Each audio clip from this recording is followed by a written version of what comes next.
Okay जी, बिस्मिल्लाहिर्रहमानिर्रहीम। Anatomy में chest या थोरेसिक कैविटी का लास्ट वाला लेक्चर है, ठीक है।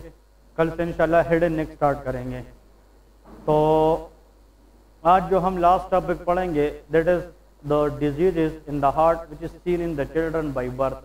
मतलब पैदाइशी तौर पर जो हार्ट के जितने मसाइल है बच्चे में वो आज हम डिस्कस करेंगे। उसको हम कहते हैं कंजेनिटल हार्ट डिजीजेस, क्योंकि एनीथिंग या any disease which is there by birth is called congenital. तो congenital heart diseases, congenital heart diseases, congenital का मतलब होता है बाय बर्थ, ठीक है जी। Congenital heart diseases, congenital heart disease regarding anatomy हम दो क्लासिफिकेशन में डिस्कस करेंगे। इधर देखिए, पहले कंसेप्ट को क्लियर करें। फॉर एग्जांपल, अगर this is a human heart which is how many chamber, 4 chamber, ठीक है। जो दो ऊपर है वो एट्रियाज है और दो नीचे ventricle, right atrium, left atrium, right ventricle end of left ventricle, इस तरह है। बर्थ के बाद की मैं बात कर रहा हूँ, ठीक है। इधर देखें, ये हार्ट चले हम डिस्कस करते हैं before the birth, before the birth, ठीक है। और अगर फॉर एग्जांपल इसके बाद हम यहाँ पे कंसेप्ट डालेंगे this is a heart which is after the birth. इसमें फ़र्क ये है कि अगर एक बच्चा है वो स्टिल उसकी बर्थ नहीं हुई है, बिफोर द बर्थ की बात है, तो यहाँ पे देखें जो राइट वेंट्रिकल है इससे क्या निकलती है, pulmonary artery. These pulmonary arteries will goes into the lungs, ये लंग्स में जाती है। और इस लेफ्ट वेंट्रिकल से क्या निकलती है, aorta, aorta goes into the whole body part, ठीक है। यहाँ पे भी सेम, ये पल्मोनरी आर्टरी है राइट वेंट्रिकल से, ये लंग्स में आएगी। और यहाँ पे जनाब इयोटा है जो लेफ्ट वेंट्रिकल से पूरे बॉडी में जाएगी। अब जो मेन पॉइंट है ना, आप लोगों ने याद रखना है कि बिफोर द बर्थ की अगर हम बात करें, these lungs are not working, lungs are collapse. Number 1 point, lungs are collapse, कि भाई जो बर्थ से पहले बच्चे में लंग्स होती है when the baby is still inside the mother uterus, उस बच्चे की लंग्स क्या होती है, कोलैप्स होती है, वो काम नहीं करती।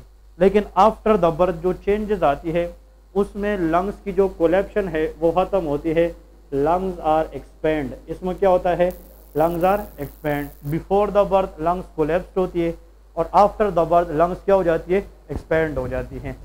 अब इस लंग्स का काम क्या है, these lungs help in the oxygenation of the blood. जो डीऑक्सी ब्लड है उसको किस में कन्वर्ट करता है, ऑक्सी ब्लड में। अब अगर राइट एट्रियम में ब्लड आ जाए सुपीरियर वीना केवा और इंफीरियर वीना केवा के जरिए, राइट एट्रियम में अगर ब्लड आ जाए, ये बिफोर द बर्थ की बात कर रहा हूँ, और ये ब्लड अगर राइट एट्रियम से कहाँ पे आए, राइट वेंट्रिकल, तो फिर ब्लड को कहाँ पे जाना चाहिए, लंग्स में। But lungs are not working, lungs are not working. और क्वेश्चन ये है कि बच्चे में बिफोर द बर्थ जब राइट एट्रियम में ब्लड आता है तो फिर अल्लाह ताला ने बिफोर द बर्थ इस राइट एट्रियम और राइट एट्रियम के दरमियान यहाँ पे एक होल रखा होता है ताकि वो राइट एट्रियम से ब्लड किस तरफ शंट करे, लेफ्ट एट्रियम। ये एमसीक्यूज है, क्योंकि राइट एट्रियम से अगर ब्लड शंट ना हो जाए वो राइट वेंट्रिकल में आ जाएगा और राइट वेंट्रिकल से पल्मोनरी आर्टरी के जरिए लंग्स में जाएगा और लंग्स काम नहीं करेंगे तो कोई फ़ायदा नहीं। तो एमसीक्यूज ये है कि बिफोर द बर्थ जब ब्लड राइट एट्रियम में आता है तो वो फिर कहाँ पे जाता है, लेफ्ट एट्रियम में, by the help of a hole known as foramen ovale. ये नाम सुना है, इसको क्या कहते हैं, foramen ovale. Foramen ovale is a hole which allow the blood to shunt from the right atrium to the left atrium before the birth. याद रखिए, before the birth. Now question ये है, अगर 100% ब्लड में 80% ब्लड वो right atrium से कहाँ पे चला जाए, लेफ्ट एट्रियम में, स्टिल कुछ अमाउंट ऑफ ब्लड जो 20% है वो राइट एट्रियम से कहाँ पे आएगी, राइट वेंट्रिकल, और राइट वेंट्रिकल से कहाँ पे आएगी, ये क्या है, पल्मोनरी, हाँ जी, आर्टरी। अब क्वेश्चन ये है कि पल्मोनरी आर्टरी में अगर ब्लड आ भी जाए उसको फिर भी लंग्स तक नहीं जाना चाहिए, तो फिर अल्लाह ने क्या किया है, बच्चों में बिफोर द बर्थ इस पल्मोनरी आर्टरी और इस इयोटा के दरमियान एक कनेक्शन क्रिएट की है। तो इसका मतलब ये एक रास्ता है, डक्ट है, क्या है, डक्ट। और इसके एक साइड भी आर्टरी है और दूसरे साइड भी। आयोटा इज आर्टरी और वेन आर्टरी, ये भी बिग आर्टरी है और ये भी आर्टरी है। तो ऐसा डक्ट जिसके दोनों साइड पे आर्टरीज हो उसको हम कहते हैं डक्टस आर्टीरियोसस। इसको क्या कहते हैं? Ductus arteriosus. Ductus mean it is a duct, arteriosus mean it is the between two arteries. तो याद रखे यहाँ आता उस पॉइंट पे आता हूँ। This is not deoxygenated blood in the foetus before the birth, blood is oxygenated by placenta. Blood की जो ऑक्सीजनेशन है वो कौन करती है? Placenta. Placenta is the connection between mother and foetus. ये बच्चे और माँ के दरमियान एक कनेक्शन होता है प्लेसेंटा, वो जनाब ब्लड की ऑक्सीजनेशन करता है। और जब ब्लड इस राइट एट्रियम में आता है वो पहले से ऑक्सीजनेट होता है। लेकिन जब माँ और बच्चे के दरमियान बर्थ के बाद वो कनेक्शन ख़त्म हो जाता है, प्लेसेंटा ख़त्म हो जाता है, फिर जो भी ब्लड आफ्टर द बर्थ यहाँ पे आएगी वो डीऑक्सीजनेट होंगी। इसलिए उन ब्लड को फिर लंग्स में जाना ज़रूरी है ताकि वो उसको क्या कर सके? ऑक्सीजनेट कर सके। तो याद रखे कि ऐसा स्ट्रक्चर बताए जो फीटस के लिए लंग्स जैसा काम करेगा। Answer is placenta. वो क्या है? प्लेसेंटा है। तो यहाँ पे जो ब्लड आएगा वो ऑक्सीजनेट होगा। इसमें से 80% ब्लड राइट एट्रियम से कहाँ पे जाएगा? लेफ्ट एट्रियम में। और जो 20% नीचे आया है वो पल्मोनरी आर्टरी से किधर जाएगा? एओर्टा में। किसके जरिए? डक्टस आर्टीरियोसस के जरिए। एमसीक्यूज है सारे, क्लियर है। अब एमसीक्यूज जो हमें आया था ना, मुझे याद है एग्जाम में, वो ये है what is the flow of blood direction in ductus arteriosus before the birth? Answer is pulmonary artery toward aorta. इस डक्टस आर्टीरियोसस में बिफोर द बर्थ ब्लड की जो डायरेक्शन है वो पल्मोनरी आर्टरी से एओर्टा की तरफ है। लेकिन जब बच्चा पैदा हो जाता है, तो माँ और बच्चे के दरमियान जो कनेक्शन है प्लेसेंटा वो क्या हो जाता है? ख़त्म। और कुछ चेंजेस आती है जिसकी वजह से ये फोरामेन ओवेल भी क्या हो जाता है? बंद हो जाता है। तो लेफ्ट और राइट एट्रियम के दरमियान जो कनेक्शन है वो क्या हो जाता है? वो ख़त्म हो जाता है। फिर जितना भी ब्लड इधर आएगा वो नीचे किस में जाएगा? राइट वेंट्रिकल में। और राइट वेंट्रिकल से किधर जाएगा? पल्मोनरी आर्टरी से लंग्स में, क्योंकि ये डक्टस आर्टीरियोस भी ख़त्म हो जाता है। ये क्या हो जाता है? ख़त्म हो जाता है। अब याद रखे कि कभी कभार these are called different changes before the birth and after the birth. Clear है? नाउ क्वेश्चन ये है, सिर्फ आप लोग मुझे दो बातें बताए कि the blood before the birth which is shunned from right atrium to the left atrium by the help of foramen ovale। किसके जरिए? foramen ovale। लेकिन before the birth the blood will shunned from pulmonary artery toward the aorta by the help of ductus arteriosus। यहाँ तक clear है? अब ये दो points आप लोगों ने समझने हैं, ठीक है। नाउ क्वेश्चन ये है कि बर्थ के बाद यूं ही after the birth foramen ovale को भी बंद होना पड़ेगा और डक्टस आर्टीरियोसस को भी क्या होना पड़ेगा? बंद होना पड़ेगा। और याद रखिए ये एक छोटी सी लेगामेंट से रिप्लेस होगा, लेगामेंट, जिसको हम बर्थ के बाद कहते हैं लेगामेंटम आर्टीरियोसम। इसको क्या कहते हैं? लेगामेंटम। तो अगर आज सर्जन सर्जरी करे और आप ओटी में काम करते हैं और आपको सर्जन कहते हैं कि देख ये लेगामेंटम आर्टीरियोसम है, तो ये बर्थ से पहले क्या था? डक्टस आर्टीरियोसस था। तो हम कहते हैं रेमिनेंट का क्या मतलब है? रेमिनेंट बकिया हिस्सा। हम कहते हैं कि the remnant of ductus arteriosus for the whole life is ligamentum arteriosum. तो अगर किसी बंदे में हमें लेगामेंटम आर्टीरियोसम मिल जाए तो इसका मतलब ये इस बंदे की बिफोर द बर्थ क्या थी? डक्टस आर्टीरियोसस थी। क्लियर है? ये पॉइंट याद रख लेना है। अब जब बर्थ हो जाती है तो फोरामेन ओवेल बंद होगा कि क्लोज होगा? सॉरी, बंद होगा कि ओपन रहेगा? बंद या क्लोज हो जाएगा। डक्टस आर्टीरियोसस का कनेक्शन भी क्या हो जाएगा? खत्म हो जाएगा। तो याद रखें कि राइट और लेफ्ट के दरमियान कोई कनेक्शन नहीं होगा। बर्थ के बाद ब्लड हमेशा राइट से राइट की तरफ जाएगा और लेफ्ट से लेफ्ट की तरफ जाएगा। लेकिन कुछ बच्चों में बर्थ के बाद कुछ मसाइल आते हैं। वो मसाइल ऐसे होते हैं कि जनाब कुछ बच्चों में जो ब्लड है वो एबनॉर्मली जो नहीं होना चाहिए, इधर देखिए अगर ये हार्ट है तो नॉर्मली आफ्टर द बर्थ कभी कभार ब्लड जो है ना वो इस राइट साइड से किस साइड पे जा रहा होता है? लेफ्ट साइड पे। और कुछ बच्चों में ब्लड जो राइट लेफ्ट है वो किस तरफ मिक्स हो रही है? राइट पे। तो याद रहे कि अगर ऐसा congenital heart defect by birth मसला जिसमें ब्लड की मिक्सिंग कहाँ से कहाँ की तरफ हो? राइट से लेफ्ट की तरफ हो उसको हम कहते हैं राइट टू लेफ्ट शंट। इसको क्या कहते हैं? Right to left shunt. Shunt mean mixing. और अगर ब्लड कुछ ऐसा मिक्स हो रहा हो जहां से लेफ्ट से राइट की तरफ आ रही है उसको क्या कहते हैं? लेफ्ट टू राइट शंट कहते हैं। अब मेरा कहने का मतलब ये भी है जो बहुत इंपॉर्टेंट कॉन्सेप्ट है कि आफ्टर द बर्थ इस साइड पे जितना भी ब्लड है वो सारा क्या है? डीऑक्सी है। और इस साइड पे क्या है? तो राइट से अगर ब्लड मिक्स हो रही है लेफ्ट की तरफ, इसको हम राइट टू लेफ्ट या mixing of deoxy with oxy blood भी कहते हैं। और अगर लेफ्ट टू राइट है तो इसको mixing of oxy with deoxy भी कहते हैं। बात क्लियर है कि नहीं? अगर एक बच्चा है, मैं कहता हूँ जनाब children A and children B, these both children has heart defects, लेकिन इस बच्चे में मिक्सिंग राइट से लेफ्ट की है और इस बच्चे में लेफ्ट से राइट की है। अगर इस बच्चे की मिसाल ले ले तो इसमें कौन सी ब्लड मिक्स हो रही है? डीऑक्सी। तो इधर इस लेफ्ट एट्रियम से लेफ्ट वेंट्रिकल में कौन सी ब्लड आएगी? डीऑक्सी। और यहाँ पे एयोर्टा में कौन सा ब्लड जाएगा ज़्यादा? डीऑक्सी। तो इस बच्चे में जो ब्लूइश डिस्कलरेशन है वो ज़्यादा होगी कि नहीं? इसलिए वो बच्चे जिसमें शिफ्टिंग या मिक्सिंग राइट से लेफ्ट की तरफ हो रही हो, these babies become cyanosed early in the life, इसको साइनोटिक बेबी या ब्लूइश बेबी भी कहते हैं। लेकिन वो बच्चे जिसमें शिफ्ट यहाँ से यहाँ की तरफ हो, ऑक्सीजनेट ब्लड किसके साथ मिल रहा हो? डीऑक्सी। तो इन बच्चों में ज़्यादा ब्लड कौन सा होगा? ऑक्सीजनेट। तो ये बच्चे अर्ली साइनोस होंगे या लेट साइनोस? ये लेट साइनोस होते हैं। ये कंसेप्ट है, ठीक है ना? तो जितने भी कंजेनिटल हार्ट डिजीजेस है उनमें से कुछ में से बच्चे early in the life cyanotic होते हैं, कुछ में late in the life cyanotic होते हैं। तो एक को हम कहते हैं साइनोटिक हार्ट डिजीजेस और एक को कहते हैं acyanotic heart diseases. Cyanotic का मतलब क्या है? Bluish discolouration. तो अगर कंजेनिटल हार्ट डिजीज पे कंसेप्ट आ जाए तो आप लोग एक साइड पे लेके acyanotic heart diseases, acyanotic heart diseases, congenital heart disease से 5 से 7 क्वेश्चन आते हैं, ठीक है? And that is called cyanotic heart diseases. इन दो में हम इसको डिवाइड करते हैं कि जो ए साइनोटिक हार्ट डिजीजेस है ये कौन सा शंट होगा? लेफ्ट टू राइट या राइट टू लेफ्ट? हाँ जी, ए cyanotic.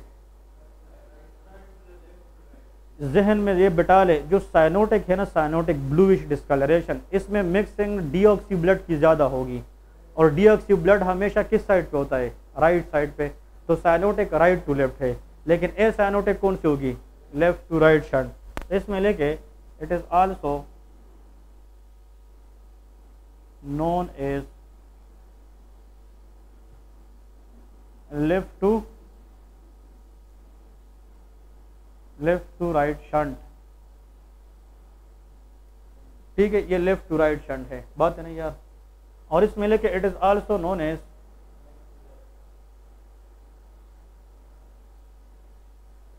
Right to left shunt. पहला कंसेप्ट ये क्लियर करना है कि भाई इसकी मीनिंग क्या है, मतलब रटना नहीं है, इसको थोड़ा सा आप लोगों ने सोच के बताना है कि लेफ्ट टू राइट क्यों है, राइट टू लेफ्ट। ये तो जहन में रख ले कि आफ्टर द बर्थ जो चेंजेस आती है वो कुछ यूँ होती है कि जो right side of the heart है, राइट साइड का मतलब ये है right atrium and right of ventricle, this right side of the heart is always contain deoxy blood, लेकिन जो left side of the heart है इट कंटेन ऑक्सी ब्लड। तो अगर शंट यहाँ से इस साइड में है, राइट से लेफ्ट है, तो मिक्सिंग किस ब्लड की ज़्यादा होगी? डीऑक्सी। तो यहाँ पे एयोर्टा में डीऑक्सी ब्लड ज़्यादा की वजह से the baby become bluish on the day of birth. इसलिए right to left shunt are cyanotic heart diseases, लेकिन left to right is of acyanotic heart diseases. अब जो ए साइनोटिक हार्ट डिजीज है ना, ए साइनोटिक, इसकी जनाब आप लोगों को एग्जाम्पल्स आने चाहिए। आप बताएं, तो आसान कंसेप्ट है, सुना होगा ना कई ज़माने में, बताएं शाबाश। What are the diseases in the heart which is present in the acyanotic category?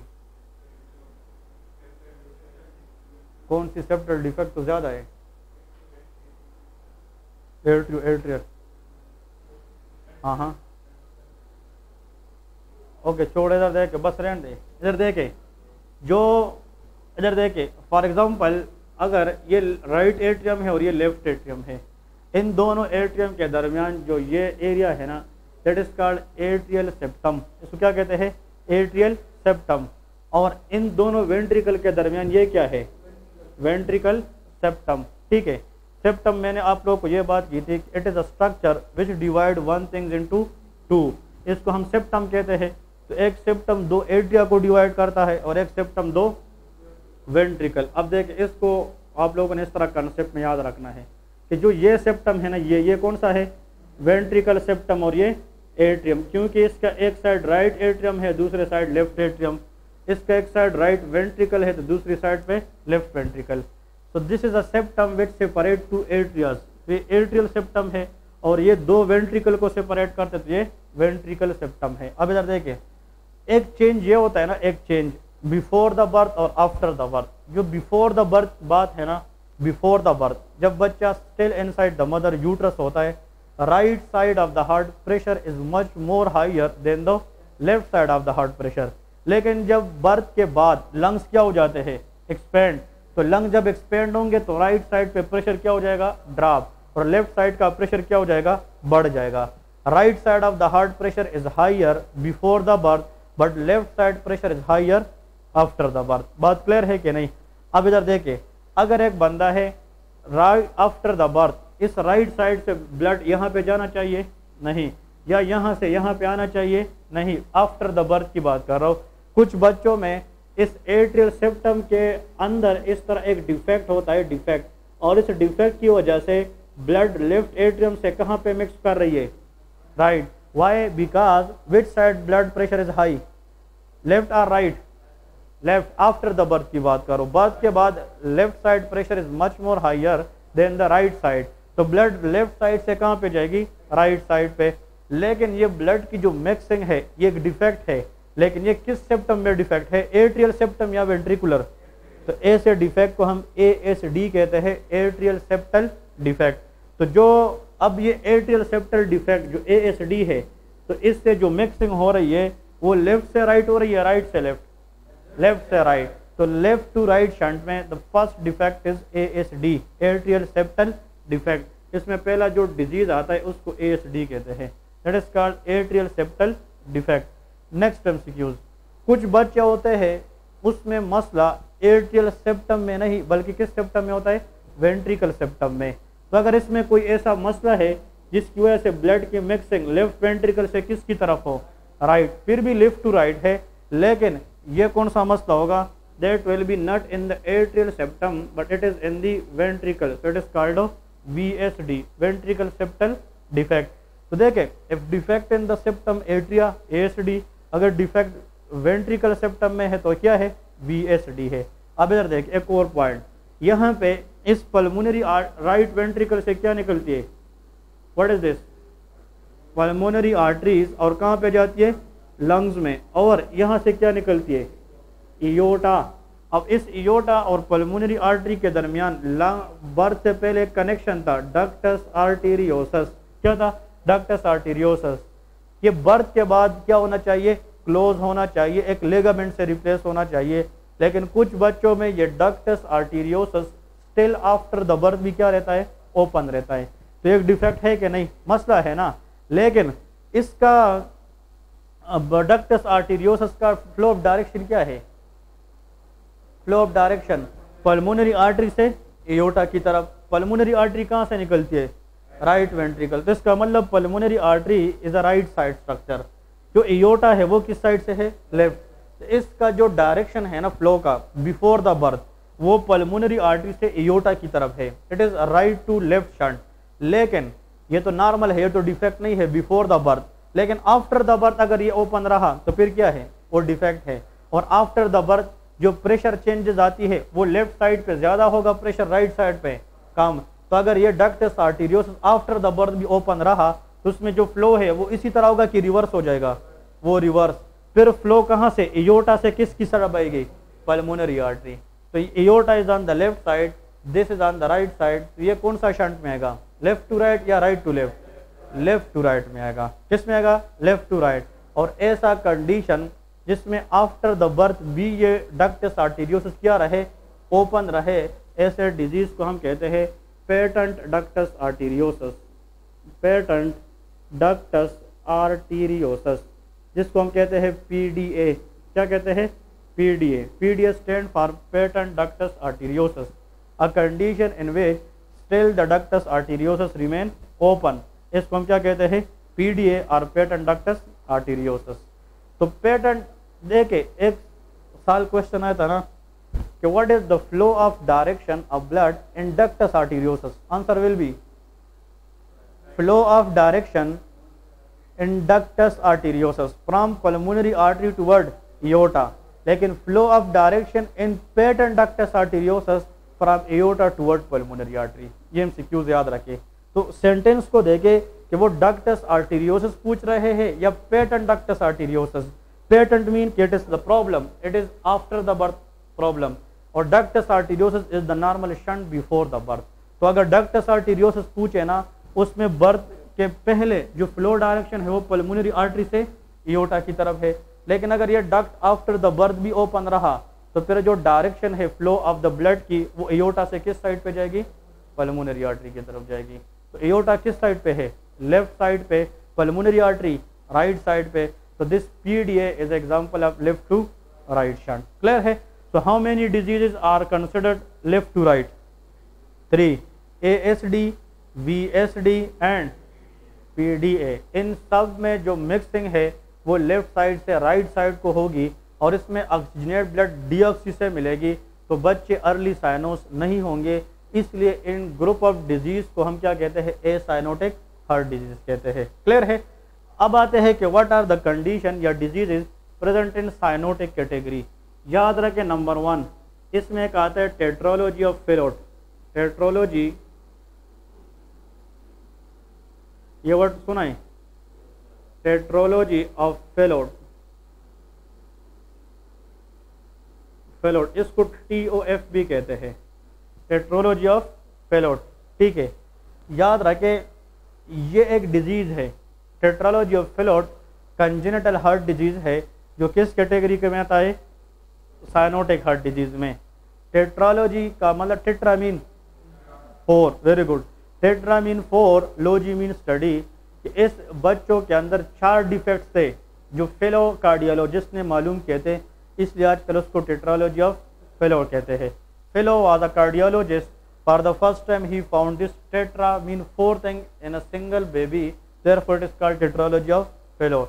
तो टेट्रोलॉजी ऑफ फेलोट पर्सन में 4 चीजें कौन कौन सी है। नंबर 1 इधर देखें, इस बच्चे में जो मसला है ना वो ये है, for example this is which atrium, which ventricle, right ventricle. इसको समझने की कोशिश करें। राइट वेंट्रिकल से जनाब क्या निकलती है, पल्मोनरी आर्टरी, और राइट वेंट्रिकल पल्मोनरी आर्टरी के दरमियान इस वाल को कहते हैं पल्मोनरी वाल्व। कौन सी वाल, पल्मोनरी वाल्व।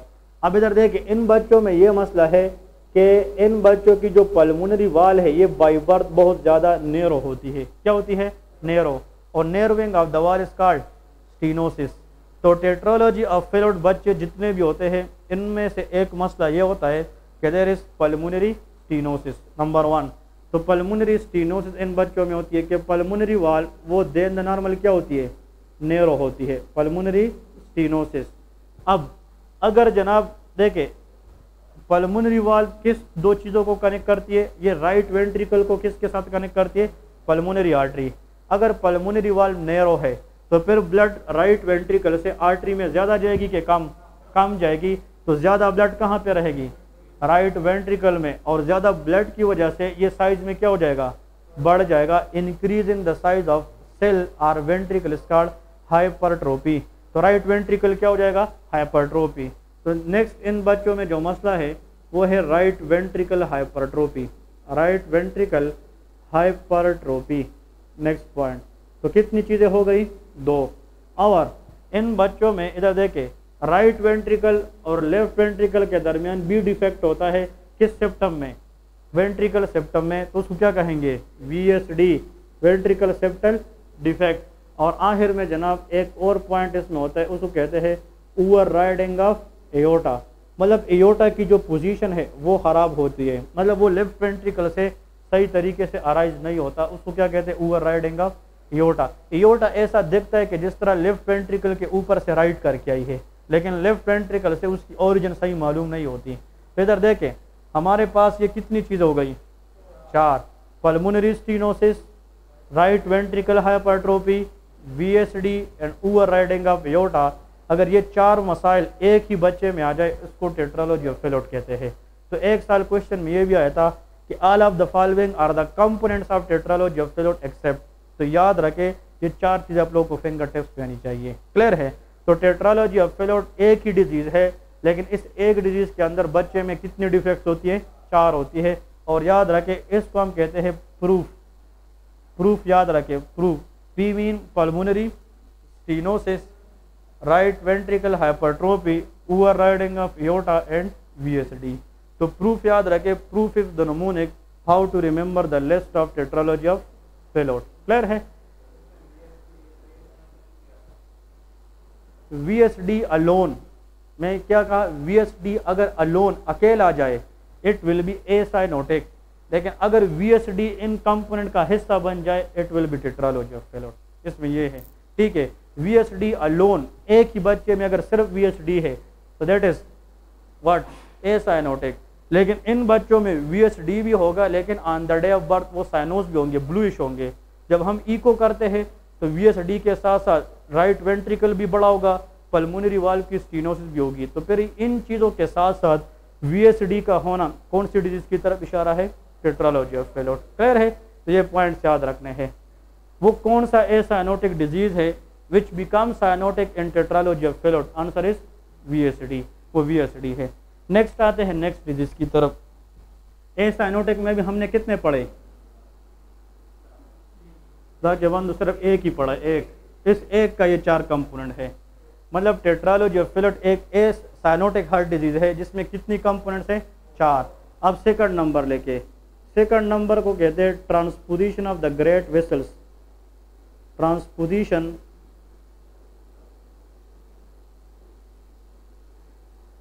ग्रेट वेसल, इसको बुक वाले कहते हैं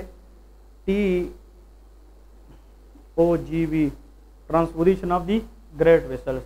बहुत आसान है, देखें। ग्रेट वेसल मीन के big arteries. Pulmonary artery is a big artery, aorta is a big artery. Aorta arises from left ventricle, pulmonary artery arises from। अगर ये दोनों अपनी प्लेस को, पोजीशन को चेंज करे, ऐसा डिफेक्ट जिसमें एयोर्टा राइट वेंट्रिकल से निकले और पल्मोनरी आर्टरी लेफ्ट वेंट्रिकल से निकले, तो इन ग्रेट वेसल ने, दोनों ने अपनी पोजीशन क्या किए? ट्रांसफर किए, चेंज किए। ऐसे डिफेक्ट को transposition of the great vessel कहते हैं। मतलब transposition of the great vessel में पल्मोनरी आर्टरी और एयोर्टा जो नॉर्मल जहां से आने थे वो अपनी पोजीशन को चेंज कर देते हैं। ये डिफेक्ट है ना, नॉर्मल है ना।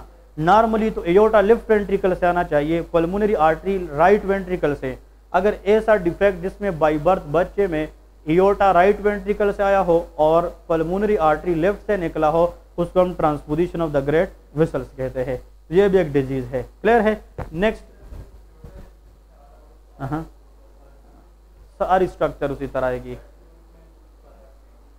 नहीं, ब्लड इस उन बच्चों में VSD, ये बच्चे सरवाइव नहीं कर सकेंगे क्योंकि राइट वेंट्रिकल से तो फिर डीऑक्सी ब्लड आएगा ना एयोर्टा में, तो फिर ये बच्चे ऑन द डे 2-3 मर जाते हैं। अगर इन बच्चों को हमने सरवाइव करना है, या तो इन बच्चों में एसोसिएट VSD होना चाहिए ताकि मिक्सिंग ऑक्सीजनेट डीऑक्सी का हो जाए, और या इन बच्चों में सर्जरी कुछ यूँ करना है जिसमें हम शंट क्रिएट करें, वरना इन बच्चों की सर्वाइवल रेट बहुत कम होती है। ठीक है?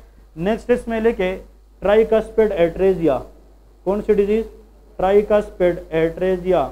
देखिए, एट्रेजिया का मतलब है इम्प्रॉपर डेवलपमेंट। इम्प्रॉपर डेवलपमेंट मतलब अगर कोई चीज़ अपनी तरीके से डेवलप ना हो जाए, बन ना जाए, उसको क्या कहते हैं? एट्रेजिया। लेकिन एक पॉइंट याद रखें, देखिए अगर ये एक स्ट्रक्चर है, चले एसोफेगस ले ले, वैसे मिसाल के तौर पर एसोफेगस की नॉर्मल लेंथ कितनी है? Very good, 25 centimetre. लेकिन एक बंदे की एसोफेगस बनी है और यहाँ पे ख़त्म हो चुकी है, लेकिन कितना बनी है? 10। अगर एक स्ट्रक्चर जितना बनना था उससे वो कम बन जाए, कम रह जाए, उसको कहते हैं एट्रेजिया। तो अगर एसोफेगस 25 की बजाय 10 या 15 रह जाए, उसको एसोफेजियल एट्रेजिया कहते हैं। क्या कहते हैं? Oesophageal atresia. लेकिन अगर ट्राइकस्पिड वाल, ये राइट साइड पे है कि लेफ्ट पे? राइट। अगर ट्राइकस्पिड वाल अपनी नॉर्मल डेवलपमेंट से कम रह जाए, उसको हम ट्राइकस्पिड एट्रेजिया कहते हैं। तो मसला राइट साइड का है कि लेफ्ट का? जब मसला राइट का है तो उसका शंट किस साइड पे जाएगा, लेफ्ट पे, तो it is a right to left shunt, ठीक है ना। और राइट साइड पे हमेशा डीऑक्सी ब्लड होता है और लेफ्ट पे जाकर किसके साथ मिलेगी, ऑक्सीजनेटेड ब्लड के साथ। अभी तक साइनोटिक हार्ट डिजीज में कितने पढ़े हैं, 3। कौन कौन सी, टेट्रालॉजी ऑफ फेलोट, इसके बाद transposition of the great vessel, उसके बाद ट्राइकस्पिड एट्रेजिया। ये जनाब हमने पढ़े जो मोस्ट कॉमन है और मोस्ट इम्पोर्टेंट है। इन लोगों ने तो खैर इतना ये लिखा भी नहीं है ज़्यादा डिटेल से, लेकिन ये जनाब 3 याद रखे, ठीक है। और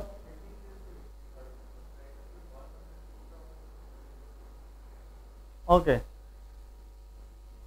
यार ये जामता पेशाब को आना चाहिए, क्योंकि आप लोगों को मैंने सीवीएस में पढ़ा है, लेकिन इन लोगों ने सीवीएस अभी तक नहीं पढ़ा है।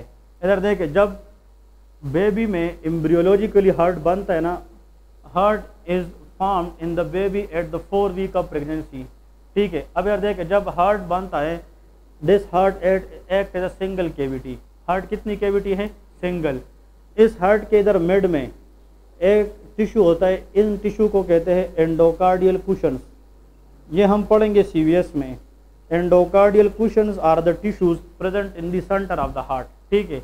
अब यहाँ से इस तरह एक स्ट्रक्चर आना शुरू कर देता है और ये एंडोकार्डियल कुशन को क्या करता है, टच करता है। यूं ही ये स्ट्रक्चर, ये सेप्टम है, ये सेप्टम जो हार्ट की अपर बॉर्डर से स्टार्ट हो जाए और वो किस टिश्यू को टच करे, एंडोकार्डियल, तो इस साइड पे ये ग्रो करके इस साइड पे ट्राइकस्पिड वाल बनाएगा और इस साइड पे ग्रो करके माइट्रल वाल बनाएगा।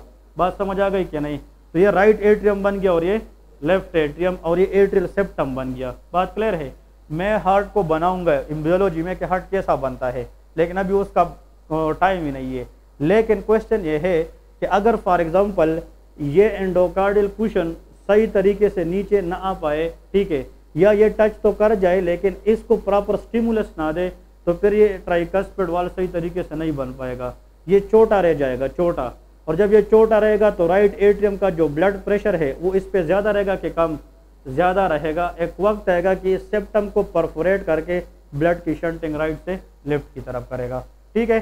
तो राइट ट्राइकस्पिड एट्रेजिया में ट्राइकस्पिड वाल इतना प्रॉपरली बनता नहीं है जितना वो प्रेशर को बेयर कर सके। तो एक वक्त आता है कि इससे फिर राइट से लेफ्ट की तरफ शंट शुरू हो जाता है। इसलिए tricuspid atresia can cause of what, right to left shunt. Clear है। ओके जी, तो ये पॉइंट आप लोगों ने याद रखने हैं। क्लियर है। और एक इसमें खैर एक और कंडीशन भी है, लेकिन वो बिल्कुल छोड़े, ये सिर्फ आप लोगों ने याद रखना है 3 इसके और 3 इसके एनाटमी के लिए। देखें, ASD, VSD और PDA, इन सब में जो ब्लड की शंटिंग है वो लेफ्ट से राइट की तरफ होगी। Tricuspid atresia, tetralogy of Fallot, transposition of the great vessel, इन सब में ब्लड की शंटिंग राइट से लेफ्ट की तरफ होगी। ये राइट से लेफ्ट की तरफ आएगी। इनमें सब में जो बच्चा है वो अर्ली साइनोस होगा, अर्ली ब्लू, और इसमें लेट साइनोस होगा, लेट ब्लू होगा। क्लियर है। अब इधर देखें, हम कहते हैं ना कि इसमें जो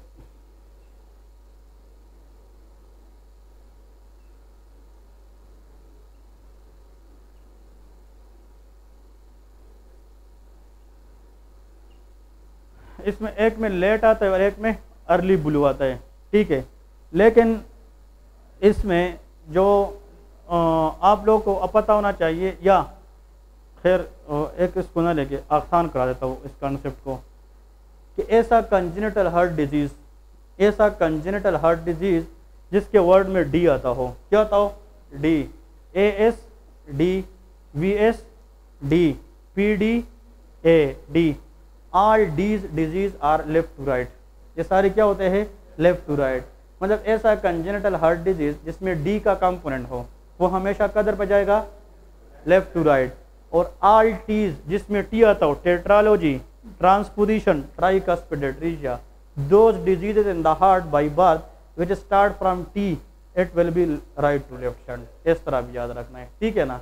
तो जितने भी डी वाले हैं ये लेफ्ट से राइट शंट होंगे, और जितने टीज वाले हैं टी से स्टार्ट होंगे वो कहाँ पे जाएंगे, वो राइट टू लेफ्ट जाएंगे, ठीक है। इसमें बच्चों में अर्ली साइनोसिस अर्ली ब्लूइश आएगी, इसमें लेट साइनोसिस लेट ब्लूइश आएगी। इनमें बच्चों में जो है ना अर्ली साइनोसिस की वजह से जब हम देखते हैं बच्चा हेड से लेकर टोस तक ब्लू होता है। These diseases are symptomatic and diagnose early in the life these disease are asymptomatic and diagnose late in the life. ठीक है, तो इसमें बच्चों को अर्ली लाइफ में डिफिकल्टी इन ब्रीदिंग और इन बच्चों में late in the life difficulty in breathing. इसमें देखिए बच्चा पैदा हो जाता है, बच्चे को अगर अंदर से कुछ मसला भी है वो बता नहीं सकेगा, क्योंकि बच्चे तो बातें नहीं करेंगे अर्ली इन द लाइफ, लेकिन देख के इसकी स्किन टेक्सचर से हम मालूम करते हैं। अगर बच्चा साइनोस है तो हम ये डिजीज जल्दी रूल्ड आउट कर सकते हैं, लेकिन अगर बच्चा साइनोस नहीं है, वो ठीक है, अगर अंदर से वो उसको मसला है भी तो बाहर से हम मिस कर सकते हैं। तो इनमें साइनोसिस अर्ली की वजह से these diseases are diagnosed early in the life but these diseases are diagnosed late in the life। Clear है? अब लिखे, हाँ जी, concept of pulmonary valve stenosis, narrowing of pulmonary valve is stenosis but the exact cause is unknown, how it stenos।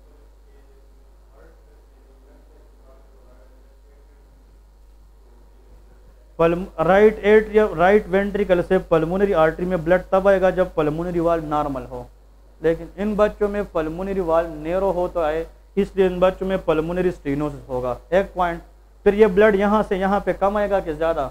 कम, तो ज़्यादा blood कहाँ पे stay करेगा? तो राइट वेंट्रिकल हाइपरट्रोफी होगी, वो साइज में बढ़ जाएगी। तो राइट वेंट्रिकल पर इतना बढ़ता जाएगा, इतना कि वो इस सेप्टम पे प्रेशर क्रिएट करेगा। तो इस सेप्टम के अंदर प्रेशर की वजह से एक डिफेक्ट पैदा हो जाएगा, जिसको क्या कहते हैं? VSD, और एक है ओवरराइडिंग ऑफ एओर्टा। आपका जो क्वेश्चन है वो क्या है? ये पल्मोनरी आर्टरी है, ये पल्मोनरी वेन है।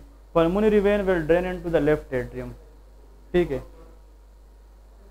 ओके, सेम नहीं, same but not functional, it is not working, it is same but pulmonary artery, pulmonary vein, origin, insertion, same thing, but it is become functional even after the birth, but before the birth they are resting, they are not functional because इनका जो काम है वो placenta करता है। Clear है जी? Tetralogy of Fallot, okay, very good. जो टेट्रोलॉजी ऑफ पेलोट है, इसका बेबी या बच्चा कंपेटेबल टू लाइफ होगा कि नहीं? Compatible mean कि those baby can compete in the life to survive or नहीं? Yes, if we can correct surgically on time। ठीक है ना? अगर हम पल्मोनरी वाल्व को वाइड बनाए तो पल्मोनरी वाल्व की जो स्टीनोसिस है, अगर सर्जिकली उसको रिपेयर करें तो राइट वेंट्रिकल पे प्रेशर कम पड़ जाएगा, तो हाइपरट्रोफी ठीक हो जाएगी। VSD को हम रिपेयर करेंगे।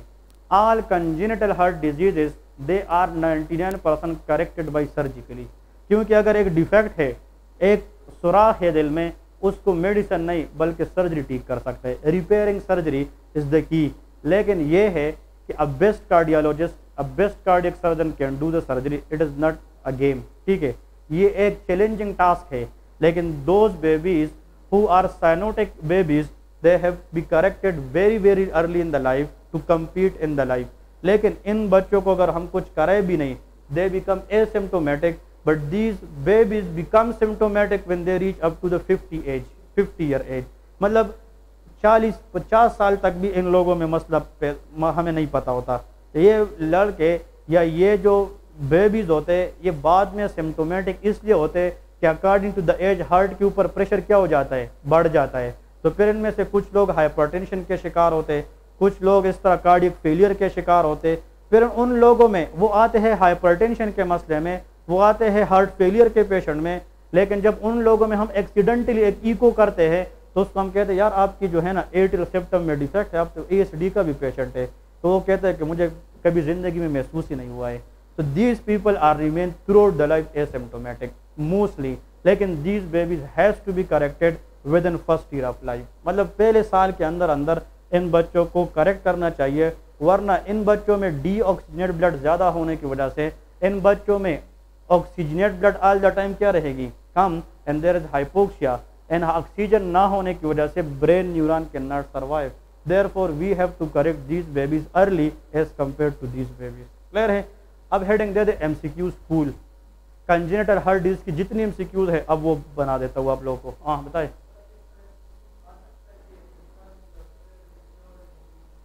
यार खुदा के बंदे, ये कभी नहीं आएगा, ठीक है, डिस्कवरी कभी नहीं आएगी, ठीक है ना। हाँ जी, ऐसा ना हो कि बच्चा है टेट्रालॉजी ऑफ पीरियड अस्पताल में आए हैं और सर्जन तो ये नहीं कहता कि ये पहले डिस्कवर किसने किया वरना सर्जरी नहीं होगी, ठीक है ना।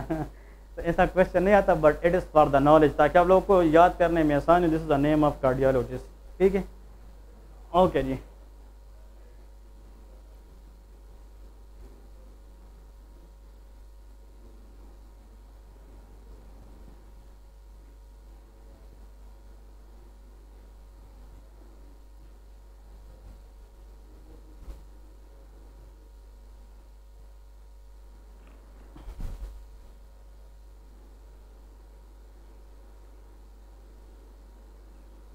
लिखे first number, the most common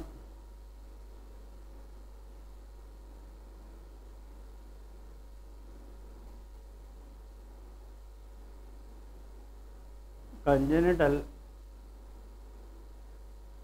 heart disease is, anyone? Answer is VSD, ventricle septal defect. याद रखें, कंजेनिटल हार्ट डिजीज जब आ जाए ना, उसमें साइनोटिक भी आती है और ए साइनोटिक, क्योंकि साइनोटिक ए साइनोटिक दोनों को हम क्या कहते हैं, कंजेनिटल हार्ट डिजीज। तो अगर जितने भी हार्ट के अंदर बाई बर्थ मसाइल आ सकते हैं बच्चों में, उन सब में से the most common one which we face in the hospital is VSD। तो यहाँ पे लेके जनाब VSD। ओके, एक और पॉइंट भी अगर एग्जामिनर पूछे तो याद रखना है कि for example if this is, ये कौन सा सेप्टम है, वेंट्रिकल सेप्टम, क्योंकि इस सेप्टम के इस साइड पे राइट वेंट्रिकल है और इधर पे लेफ्ट। याद रखे जो वेंट्रिकल सेप्टम है ना, इसका जो ऊपर वाला हिस्सा है ये इतना, ये it is made up of membrane. ये क्या है, मेम्ब्रेनस पार्ट है, ये मेम्ब्रेनस पार्ट होता है। लेकिन ये जो है ना, ये मायोकार्डियम से बना होता है, इसको हम मस्कुलर पार्ट कहते हैं। तो जो वेंट्रिकल सेप्टम है, इसका जो अपर पार्ट है it is membranous in nature, वो एक पर्दा टाइप है, और जो नीचे है ये किसका है, मस्कुलर पार्ट है। इसमें अगर यहाँ पे कोई डिफेक्ट, एक होल आ जाए, तो ये VSD है कि नहीं, सेप्टम तो पूरा एक ही है ना, VSD है, और अगर ये मसला इधर आ जाए तो फिर भी क्या है, VSD है। लेकिन this is membranes VSD and this is muscular VSD। MCQs ये है कि अगर फॉर एग्जांपल 100 लोग हैं, 100 बच्चे और सब में VSD है, उनमें से 90% बच्चों में मेम्ब्रेनस VSD होता है।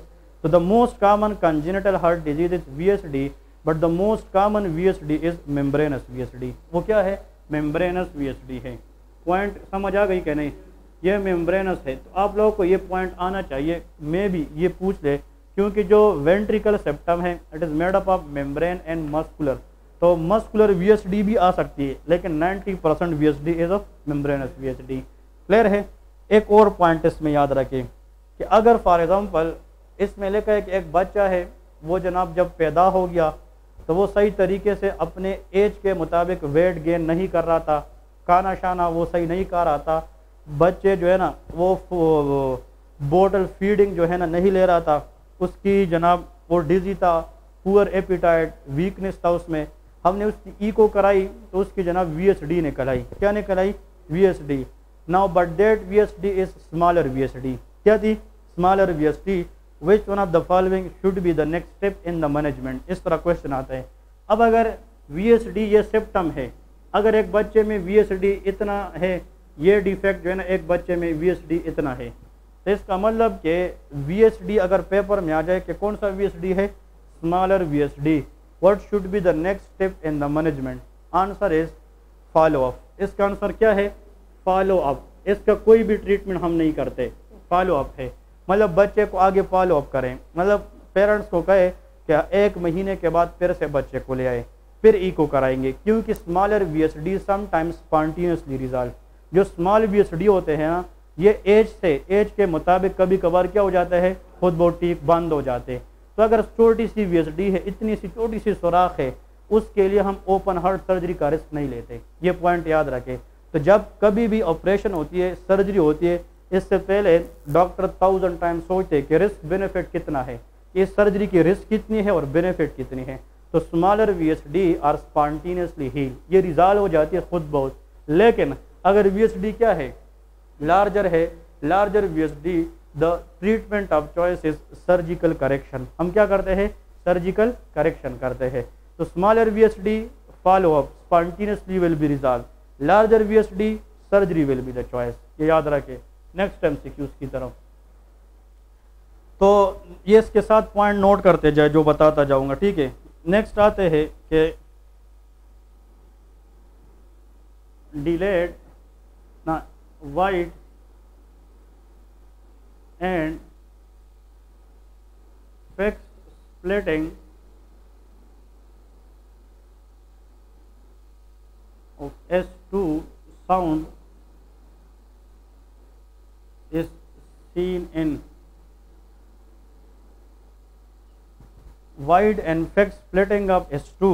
S2 means heart sound number 2। ये जनाब मिलता है किस कंजेनिटल हार्ट डिजीज में, that is ASD, atrial septal defect. मतलब ये है कि जो वाइड एंड फिक्स स्प्लिटिंग है S2 हार्ट साउंड, ये कहाँ पे मिलती है, ASD। अब इधर देख इसका ये मतलब है, और ये क्वेश्चन जो है ना हर साल MCQs में आता है, इसको स्टार लगाए, बहुत इंपॉर्टेंट है। अब इसका कंसेप्ट कुछ यूँ है कि अगर for example this is a human heart, 4 chambers, या right atrium, left atrium, right ventricle और लेफ्ट वेंट्रिकल। इधर देखें, इस राइट वेंट्रिकल से पल्मोनरी आर्टरी निकलती है और यहाँ पे लेफ्ट वेंट्रिकल से एयोर्टा, यहाँ पे जनाब पल्मोनरी वाल्व होता है, यहाँ पे एयोर्टिक वाल्व, ठीक है। यहाँ पे ट्राइकस्पिड वाल्व होता है, यहाँ पे माइट्रल वाल्व। याद रखें ट्राइकस्पिड और माइट्रल वाल्व, इसकी क्लोजर से S1 हार्ट साउंड आता है। कौन सा, S1। और अगर एयोर्टिक वाल्व और पल्मोनरी वाल्व, इसकी वजह से S2 हार्ट साउंड। ये हमने पढ़ा है ना, closure of aortic and pulmonary, AP mean aortic और पल्मोनरी, ये दोनों at the same time open भी होंगे और at the same time close भी होंगे। इन दोनों वाल्व की जो क्लोजर है वो कौन सा साउंड देगा, S2। ये क्वेश्चन समझ ले, बहुत इंपॉर्टेंट है। अब इधर देखें, नॉर्मली एयोर्टिक वाल्व जल्दी क्लोज होता है और पल्मोनरी वाल्व थोड़ा सा बाद में। तो देखिए पहला S2 का जो कंपोनेंट है वो क्या आएगा, A या P, A, क्योंकि एयोर्टिक वाल्व थोड़ा सा अर्ली क्लोज होता है। तो A2 मीन कि 2 साउंड का पहला A आएगा और थोड़ा सा बाद में, इस तरह बाद में क्या आएगा, P आएगा। हम कहते हैं कि A थोड़ी सी टाइम के बाद P आएगा और इन दोनों की वजह से कौन सा साउंड आएगा, S2। तो A2 P2 is called S2। अब आते हैं जनाब ASD की तरफ। ASD मीन मसला कहाँ पे है, एट्रियल सेप्टम में मसला है। तो इसमें है या ऊपर वाले में, ऊपर वाले में यहाँ पे। और रिमेंबर उधर देख ले लिस्ट में कि एट्रियल सेप्टम डिफेक्ट अगर है तो ये कौन सा शंट होगा, राइट टू लेफ्ट या left to right, left to right. D वाला है ना ASD, लेफ्ट टू राइट। तो ब्लड इस लेफ्ट एट्रियम से राइट एट्रियम में आएगा, बात समझ आ गई।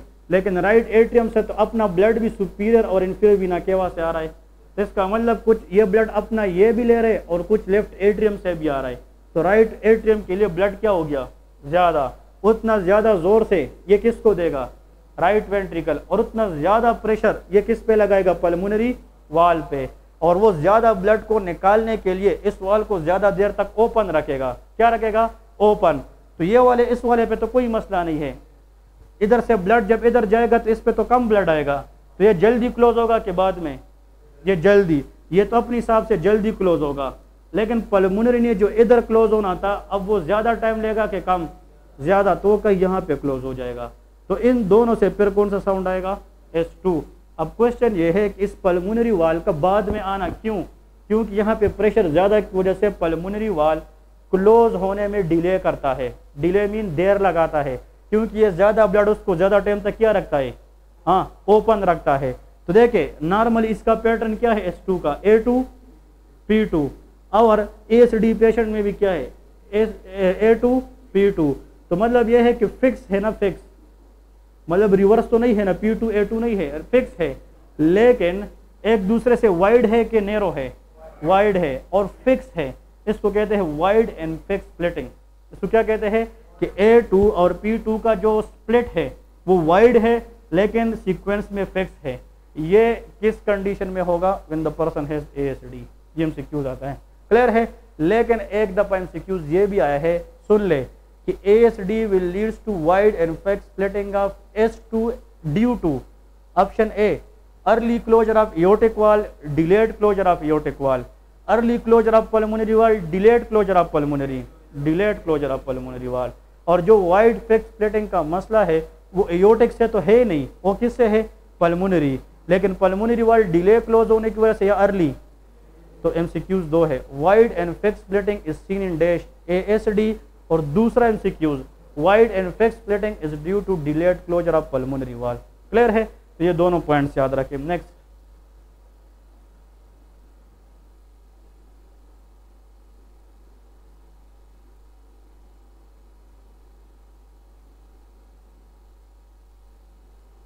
machinery or continuous murmur is seen in, answer will be PDA। PDA stand for patent ductus arteriosus। Clear है? वो डक्ट अगर ओपन रहे तो बच्चों में कौन सा मरमर आएगा? मशीनरी मरमर। ठीक है। और कभी कभार, चलो वो हम रेस्पिरेटरी में पढ़ेंगे, जो ब्रोंकस है ना, trachea convert into primary bronchus, फिर प्राइमरी सेकेंडरी में, सेकेंडरी टर्शरी में फिर छोटे छोटे ब्रोंकियोल्स होते हैं। उन ब्रोंकियोल की इन्फ्लेमेशन को कहते हैं ब्रोंकियोलाइटिस। क्या? ब्रोंकियोलाइटिस। और उन बच्चों की जब लंग्स पे हम स्टेथोस्कोप रखते हैं उसमें एक साउंड आता है, उसको वॉशिंग मशीन साउंड कहते हैं, लेकिन वो अलग चीज़ है, वो हम बाद में पढ़ेंगे। लेकिन यहाँ पे मरमर कौन सा है? मशीनरी। देखिए, हार्ट जो है, हार्ट के अंदर दो इवेंट्स होती है, एक कंट्रैक्शन और एक relaxation. Contraction phase of the heart is called systole, इसको क्या कहते हैं? और relaxation phase of the heart diastole. अगर व्हाट इज मरमर? पहले मरमर क्या है? हाँ जी,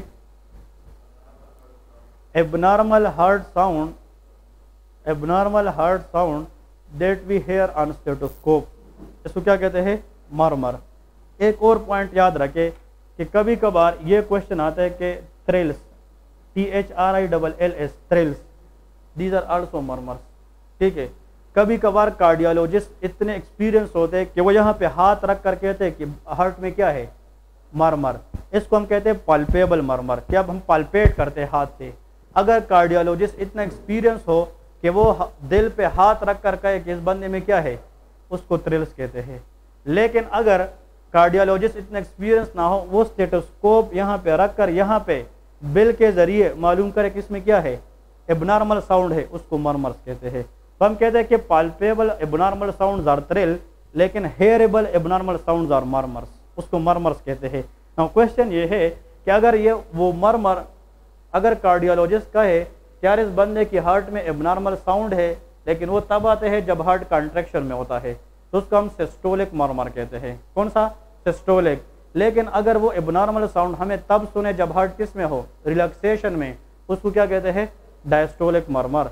लेकिन अगर कार्डियोलॉजिस्ट ये कहे कि भाई इसका जो एबनॉर्मल साउंड है ये सिस्टोल में भी होता है और तो इसको फिर मशीनरी मरमर कहते हैं, या कंटिन्यूस मरमर। मतलब ये रुकता नहीं है, ये कंटिन्यूसली एबनॉर्मल होता है।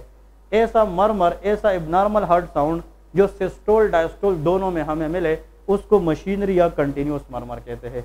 और this is again one of the favourite MCQs for PMDC कि मशीनरी या continuous murmur classically seen in which condition? Answer is PDA, patent ductus arteriosus. बात क्लियर है? Next MCQs, which NSAIDs is given to keep the ductus arteriosus close। अगर ductus arteriosus birth के बाद क्या रह जाए? ओपन रह जाए, तो उसको हमने क्या करना है?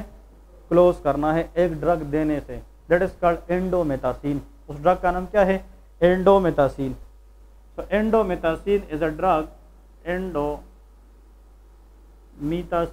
ये भी एमसीक्यूज है। एंडोमेथासिन एक ड्रग है जिसकी देने से जो डक्टस आर्टीरियोसस है वो क्या हो जाएगा, क्लोज हो जाएगा। अब इधर देखिए इसका एक और एमसीक्यू, जो पल्मोनरी आर्टरी है, पल्मोनरी आर्टरी और एयोर्टा के दरमियान कौन सा डक्ट है, डक्टस आर्टरियोसस। बर्थ से पहले तो ये ठीक है, लेकिन बर्थ के बाद उसको क्या होना चाहिए, क्लोज होना चाहिए। बर्थ के पहले इसका डायरेक्शन क्या था, पल्मोनरी आर्टरी से एयोर्टा की तरफ, लेकिन बर्थ के बाद अगर ये ओपन रहे तो उसको क्या कहेंगे, पेटेंट डक्टस आर्टेरियोसस, और इसमें डायरेक्शन एयोर्टा से पल्मोनरी आर्टरी की तरफ होगी। एमसीक्यूज दो आते हैं कि वो कौन सी चीज़ है, वो कौन सी चीज़ है जिसकी वजह से ये डक क्या रह चुका है, ओपन, और कौन सी चीज़ है जिसकी देने से डक को क्या करना पड़ेगा, क्लोज। ये दो एमसीक्यूज है। ऐसा सब्सटेंस जो इस डक्टस आर्टेरियोसस को ओपन रखता है, प्रोस्टाग्लैंडिन, उसको हम क्या कहते हैं, prostaglandins are the chemical mediators in the body which can keep this ductus arteriosus open. तो प्रोस्टाग्लैंडिन लेके कि प्रोस्टाग्लैंडिन जो है ये इस डक्टस आर्टेरियोसस को क्या रखता है, ओपन रखता है। तो अगर हमने ड्रग देना है इस डक्ट को क्लोज करने के लिए तो हमने किसको इनहिबिट करना होगा, प्रोस्टाग्लैंडिन। अगर इस प्रोस्टाग्लैंडिन को हम खत्म करें, इनहिबिट करें, तो डक क्या हो जाएगा, क्लोज, क्योंकि इस प्रोस्टाग्लैंडिन की वजह से डक क्या रह चुका है, ओपन। तो डक का क्लोज करने का मतलब यह है कि किसको खराब करना, प्रोस्टाग्लैंडिन को एक्टिवेट करना, इनहिबिट करना, inhibit. The drug which inhibit prostaglandin to keep the duct close, answer is indomethacin. ये एंडोमेथासिन है, ठीक है। तो indomethacin is a prostaglandin inhibitor. ये क्या है, प्रोस्टाग्लैंडिन इनहिबिटर है, और इसकी देने से डक क्या हो जाएगी, एंडो स्टार्ट फ्रॉम आई, लेकिन बुक वाले कहते हैं आप ऐसा इमेजिन करें कि endo start from E, indomethacin, indomethacin it will end the duct, close it. ये डक की एंड कराता है, क्लोज कराता है, बिल्कुल इस तरह याद रखें। बात क्लियर है। तो एंडोमेथासिन की वजह से डक्ट क्लोज होगा, लेकिन प्रोस्टाग्लैंडिन देने से डक्ट ओपन होगा। क्लियर है, ये पॉइंट याद रखें। Next MCQ, which viral infection in pregnancy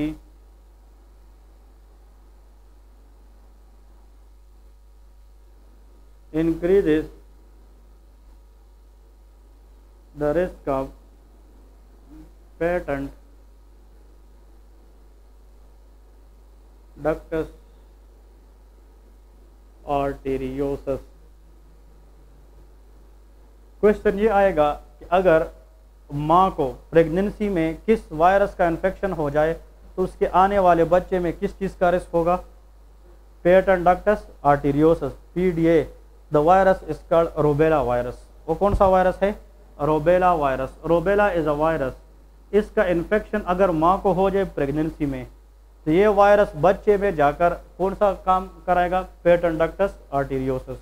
तो ये एमसीक्यूज भी याद रखें कि रूबेला एक ऐसा वायरस है कि अगर इसका इन्फेक्शन माँ को हो जाए, माँ को, ठीक है, जब हम गायनाकोलॉजिस्ट के पास जाते हैं ना, किसी फीमेल की केस लेके जाते हैं, तो गायनाकोलॉजी वाले कहते हैं कि टार्च को रूल्ड आउट करें। किस चीज़ को, टार्च।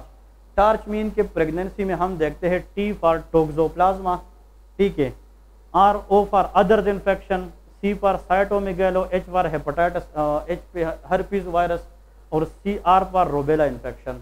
इसका मतलब यह है कि ये गायनी में हम पढ़ेंगे स्टेप 2 में कि गायनाकोलॉजी में हम टार्च इन्फेक्शन देखते हैं, और टार्च के अंदर TOR, R stand for rubella virus.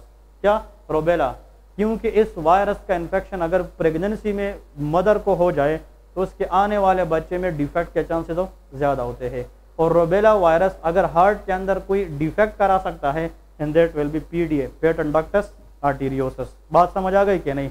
Now question ये है कि the main point two remember is कि अगर फॉर एग्जांपल आज प्रेगनेंसी हो जाती है तो आज से लेके 13 वीक्स तक, कितने वीक्स तक, 13, this is called first trimester. इसको हम क्या कहते हैं, फर्स्ट ट्राइमेस्टर। और अब 13 वीक से लेके 26 वीक्स तक, that is called second trimester. इसको हम सेकंड ट्राइमेस्टर कहते हैं। और फिर 26 से लेके 39 वीक्स तक, that is called third trimester. Clear है जी, थर्ड ट्राइमेस्टर। इन 3 ट्राइमेस्टर में प्रेगनेंसी होती है। अब क्वेश्चन ये है कि जब फर्स्ट वीक हो जाए, फिर सेकंड डोज है तो कौन सा वीक स्टार्ट होगा, थर्ड वीक से लेके किस वीक तक, 8 वीक तक। इसके दरमियान जितना भी पीरियड है उसमें बच्चे की डिफरेंट आर्गन बनती है, इसलिए इसको हम कहते हैं ऑर्गेनोजेनेसिस पीरियड। क्या कहते हैं, ऑर्गेनोजेनेसिस। जो प्रेगनेंसी में क्रिटिकल पीरियड है ना, जिसमें बच्चे की हेड से लेके टोस तक आर्गन बनेंगे, वो 3 से लेके 8 वीक तक है। इसके बाद वाली टाइम में उस आर्गन को स्ट्रेंथ अल्लाह ताला देगा टाइम के मुताबिक, फिर बाद में इतना स्ट्रेंथ होगा कि बच्चा अपना हाथ पाँव मारने लग जाएगा। मतलब ये है कि बच्चे का वेट बढ़ना, बच्चे की स्ट्रेंथ प्रोवाइड करना वो इस वीक्स में होती है, लेकिन बच्चे का खुद बनना वो किस वीक से किस वीक तक है, 3 to 8। इस वीक तक बच्चे को एम्ब्रियो कहते हैं। क्या कहते हैं, एम्ब्रियो। जब 8 वीक के दरमियान बच्चा बन जाए पूरा तो इसका कौन सा वीक स्टार्ट होगा, 9th वीक से लेके till two the birth baby को हम फीटस कहते हैं। फिर बच्चे को क्या कहते हैं, फीटस कहते हैं। 8 वीक तक बच्चे को एम्ब्रियो कहते हैं और 9th वीक से लेके ऑनवर्ड आखिर तक क्या कहते हैं, फीटस। ये आप लोगों को एग्जाम में आता है, अगर आप लोगों को याद है जामताबिश लोगों को कि foetal period of the baby start from dash, answer is 9th week. कहाँ से स्टार्ट होता है, 9th वीक। और एग्जाम में आता है 9 मंथ्स में। 9 मंथ्स का प्रेगनेंसी जरूर होता है, लेकिन 9 मंथ्स के बाद फीटल पीरियड खत्म हो जाता है। फीटल पीरियड स्टार्ट कहाँ से होता है, 9th वीक से। इसका मतलब यह है कि अगर बच्चा बनता जा रहा है 3 से 8 वीक के दरमियान, उस टाइम अगर कोई चीज़ माँ से बच्चे की तरफ आ जाए तो फिर बच्चे की आर्गन पे इफेक्ट ज़्यादा बन सकता है, आर्गन ज़्यादा डिस्टर्ब हो सकते हैं। तो रोबेला इन्फेक्शन याद रखें, अगर माँ को हो 2 मदर्स है या 3 मदर्स है और सबको क्या इन्फेक्शन है, रोबेला, लेकिन एक माँ को रोबेला इन्फेक्शन फर्स्ट ट्राइमेस्टर में हुआ है, दूसरे माँ को रोबेला इन्फेक्शन सेकंड है और तीसरे को थर्ड में, कौन सी माँ में आने वाले बच्चे में ज़्यादा मसाइल होंगे, फर्स्ट ट्राइमेस्टर। क्योंकि बच्चे की जो आर्गन्स है वो किस ट्राइमेस्टर में बनती है, first trimester. The most dangerous trimester where anything can damage the foetus is first trimester. और फर्स्ट ट्राइमेस्टर के अंदर most common period is 3 to 8 weeks of pregnancy.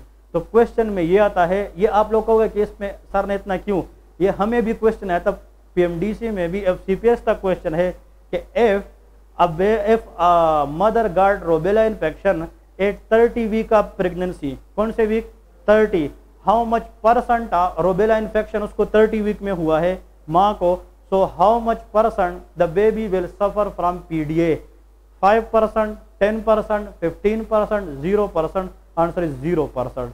के थर्ड ट्राइमेस्टर और सेकंड ट्राइमेस्टर में पहले से उस बच्चे की सब कुछ बन चुका होता है, तो फिर अगर रोबेला इन्फेक्शन माँ को हो भी जाए सेकंड थर्ड में, वो बच्चे को कुछ नहीं कहेगा। लेकिन अगर थर्ड से लेके 8 वीक के दरमियान रोबेला इन्फेक्शन हो तो उसके आने वाले बच्चे में there is 100% chance of PDA, patent ductus arteriosus. तो एक MCQs ये भी है गायनी के अंदर फेवरेट, और ये गायनी और हार्ट के अंदर एक सिचुएशन है, rubella infection become very dangerous for PDA in a fetus if the mother got its infection in which trimester, first trimester. तो रोबेला इन्फेक्शन किस ट्राइमेस्टर में डेंजरस है, फर्स्ट में, और rubella infection become none if the mother got it second और third trimester. तो भाई इसमें कॉन्सेप्ट है क्या नहीं, और इसका मतलब ये है कि फर्स्ट ट्राइमेस्टर में आर्गन्स बनते हैं, और आर्गन हम कहते हैं ना कि यार ये ड्रग प्रेगनेंसी में नहीं देना है क्योंकि इस ड्रग से बच्चे को कुछ हो सकता है। Some drugs are teratogenic. कल विटामिन ए पढ़ाया था कि नहीं, विटामिन ए की ओरल फॉर्म हम प्रेगनेंसी में दे सकते हैं, नहीं। Are drugs which are very very danger to the baby, 99% they can create damage in which trimester, first trimester. तो अगर एक माँ है वो किसी डिजीज में आई है और आपने एक ड्रग देना है और वो ड्रग उस डिजीज के लिए ड्रग ऑफ द चॉइस है, लेकिन साथ में माँ क्या है, प्रेग्नेंट है, लेकिन वो कह रहे कि मेरी प्रेगनेंसी की ये तीसरा सेमेस्टर है, तो फिर हम उस ड्रग को फिर अप्लाई कर सकते हैं। लेकिन फर्स्ट ट्राइमेस्टर में हम चाहते हैं कि उस ड्रग को हम ना दें। लेकिन अगर एज अ डॉक्टर ऐसा सिचुएशन आ जाए लाइफ में कि भाई आपने वो ड्रग भी देना है, लेकिन अब चल भी रहा है कौन सा ट्राइमेस्टर, तो you have to give the drug with low dose. किसके साथ देंगे, लो डोज के साथ। And keep eye on the baby ultrasound, के डोज के बाद अल्ट्रासाउंड करके बच्चे को कोई नुकसान तो नहीं हुआ है। तो लोडिंग डोज हमने मेंटेन करना है, तो डोज को पहले तो देना ही नहीं है, अगर ऑप्शन नहीं है तो लो डोज में देना है, लेकिन सेकंड थर्ड ट्राइमेस्टर में हम इतना सोचते फिर नहीं है। So the critical and crucial stage of the pregnancy is which trimester, first trimester. Clear है, लास्ट पॉइंट लिखवा दो फिर इंशाल्लाह क्योंकि इस पे 1 घंटा लगेगा, इट इज़ ऑलमोस्ट 30 लेस, और एक एक्सप्लेन करना होगा, और इससे आप लोगों की पूरी जो है ना थोरेसिक कैविटी और हार्ट खत्म हो जाएगा। क्लियर है। नेक्स्ट वीक है एक और एमसीक्यूज आता है, तो डक्टस आर्टेरियोसिस के लिए कौन सा इन्फेक्शन? रोबेला। किस ट्राइमेस्टर में? फर्स्ट में। डक्ट को क्लोज कैसे करेंगे? एंडोमेटासिन से। ओपन कैसे रखेंगे? प्रोस्टाग्लैंडिन से। क्लियर है। एक और एमसीक्यूज, द सर्वाइवल या the severity of tetralogy of Fallot depend upon which component? ये कौन बता सकता है यार? क्या बात? The severity of tetralogy of Fallot is depend upon which component? यार पहले आप लोग सोच लो टेट्रालॉजी ऑफ Fallot है क्या? इसमें ट्रांसपोजिशन का कंसेप्ट है, वो प्रूफ बताया था ना, PROVE प्रूफ में। P mean pulmonary stenosis, R mean right ventricle hypertrophy, O mean over riding of aorta, और V मीन VSD। ये 4 चीजें हैं, उसमें ट्रांसपोजिशन का कोई कंसेप्ट नहीं है। तो टेट्रालॉजी ऑफ Fallot एक बच्चे में है, उसकी सिविरिटी, उसकी शिद्दत इन 4 चीजों में किस पे डिपेंड करती है? VSD पे। और सोच के बताए, राइट वेंट्रिकल हाइपरट्रोफी और शाबाश, जो बता भी सके कि क्यों ऐसा है, सोच के बताओ यार। ये कहते हैं VSD। VSD तो तब आएगा जब राइट वेंट्रिकल में प्रेशर क्या हो जाए? ज़्यादा। और राइट वेंट्रिकल में प्रेशर तब आएगा जब इसकी क्या हो जाए? हाइपरट्रोफी। लेकिन वो हाइपरट्रोफी तब होगी जब पहले से पल्मोनरी क्या हो। तो मसला कहाँ से स्टार्ट होता है? Answer is pulmonary stenosis. जितना पल्मोनरी वॉल नैरो होगा, स्टीनोस ज़्यादा होगा, उतनी राइट वेंट्रिकल हाइपरट्रोफी कम टाइम में आएगी, और उतनी कम टाइम में वो VSD क्रिएट करेगी, उतना ज़्यादा बच्चा सीवियर कंडीशन में जा सकेगा। तो the severity of tetralogy of Fallot is depend upon the degree of what? Pulmonary stenosis. जितना पल्मोनरी स्टीनोसिस कम होगा तो आगे ब्लड ज़्यादा जाएगा, तो राइट वेंट्रिकल पे प्रेशर कम होगा, हाइपरट्रोफी नहीं आएगी। लेकिन अगर स्टीनोसिस ज़्यादा है, नेयरविंग ज़्यादा है, तो right ventricle become hypertrophy early, और इससे VSD। तो मसला डिपेंड करेगा डिग्री ऑफ स्टीनोसिस पे। तो अगर ये एमसीक्यूज आ जाए कि बच्चे की chances of survival, compatibility of life, या बच्चे की रहने की सर्वाइवल का मतलब क्या है? किसी डिजीज में बच्चे की चांसेस ऑफ लिविंग को कहते हैं सर्वाइवल। मैं कहता ना कि एक डिजीज है, हम कहते हैं कि इसमें 80% बचने का चांस है, 20% डेथ का चांस। तो जितना परसेंट चांस रहने की है ना, उसको कहते हैं सर्वाइवल रेट। तो टेट्रालॉजी ऑफ Fallot में जो सर्वाइवल रेट है बच्चे के अंदर, वो डिपेंड करता है degree of pulmonary stenosis. Degree of pulmonary stenosis, जितना पल्मोनरी स्टीनोसिस ज़्यादा होगा उतना सर्वाइवल रेट कम होगा, और जितना पल्मोनरी स्टीनोसिस कम होगा उतना सर्वाइवल रेट ज़्यादा होगा। और सर्वाइवल रेट को हम मेडिकल में कहते हैं प्रोग्नोसिस। क्या कहते हैं? प्रोग्नोसिस। डिग्री अगर प्लस का मतलब क्या है? ज़्यादा है स्टीनोसिस, तो प्रोग्नोसिस क्या होगी? अच्छी या bad? Prognosis mean chances of living को कहते हैं। अगर स्टीनोसिस ज़्यादा है तो बच्चे में रहने की चांसेस है या डेथ की चांसेस? डेथ। तो रहने की चांसेस इज पुअर। और अगर डिग्री कम है तो रहने की चांसेस इज गुड। ये है इस तरह। क्लियर है। तो जितना पल्मोनरी स्टीनोसिस ज़्यादा होगा उसमें चांसेस ऑफ डेथ ज़्यादा होंगे, प्रोग्नोसिस कम होगी, चांस ऑफ सर्वाइवल कम होगी, और इसका अपोजिट पल्मोनरी स्टीनोसिस का है। ठीक है, यहाँ पे एंड करते, कल इंशाल्लाह फिर कंटिन्यू करेंगे। ठीक है, ओके, गुड क्वेश्चन। क्या रूबेला इन्फेक्शन कैसे होता है? इन्फेक्टेड